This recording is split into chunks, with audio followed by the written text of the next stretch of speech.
So yeah, back to this idea of if all you had was the King James version, you don't finish the book of Mark, Gospel of Mark, thinking that, Mark 7, that Jesus did away with the food laws. That Susan makes this point, and she's like, well, why then, if this is true 500 years ago, was it 500 or 400? I don't know. However, several hundred years ago. Who are you talking about? Oh, the King James okay, version of where he doesn't say, right? It says it purging all foods, right? Purging all meats or whatever. At some point in the translation history, if you do a chronology of the published translations of Mark in Western languages, I'm thinking like your Spanish, French, German, English. At what point does the reader encounter this idea?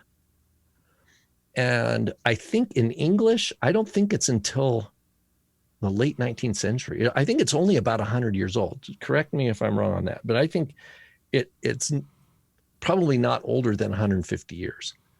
Yeah. In other words, the idea is the question is, when did the idea emerge to read Mark 7 as saying, thus Jesus declared all foods clean?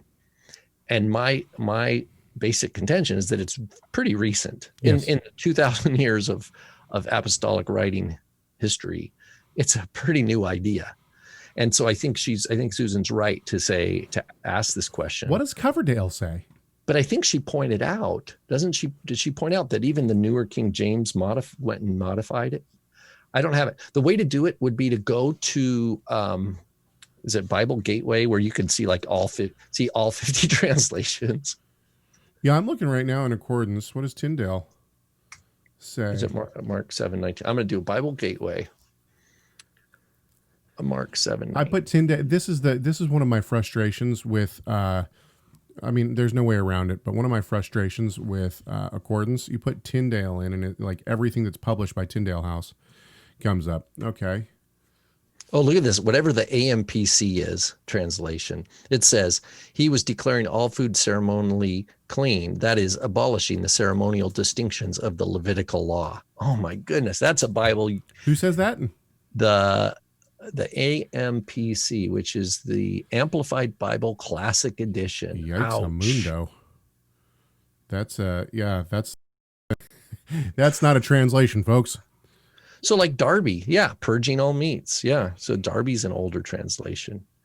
DRA, I don't know. What's the actual verse? I'm sorry, is it 7:9? Is it 7? No. Oh, the Douay Rhymes. Even the Catholic Bible of 1899 still says purge all meats. Wait, what's the verse? Mark 7:19. 19. Okay, thank you. Sorry. Yeah. Because it entereth not into his hurt, but into ye belly, and goeth out into the drought that purgeth out all meats.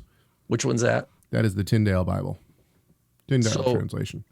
So your dad has a great short. It is technical, but here's the thing. You can't get into these questions without getting technical, because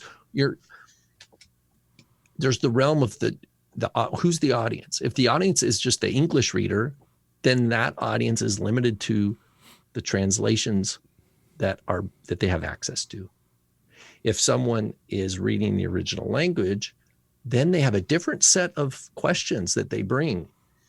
But the skill set required of the reader is different. Yeah, interesting. Here's what's WE? What's WE? WE. Worldwide English says this. Uh-oh. By saying this, Jesus meant that food does not make a person dirty.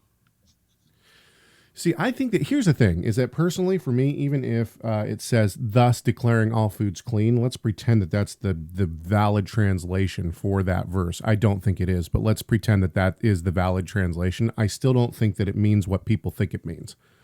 You keep using that verse. I don't think it means what you think it means. Basically, what he's saying is that food goes into you, that doesn't change the heart. It comes out of you unclean.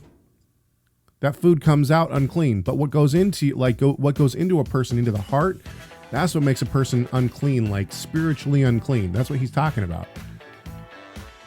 Make sure to subscribe to our YouTube channel by clicking the subscribe button and check out more videos from Messiah Matters.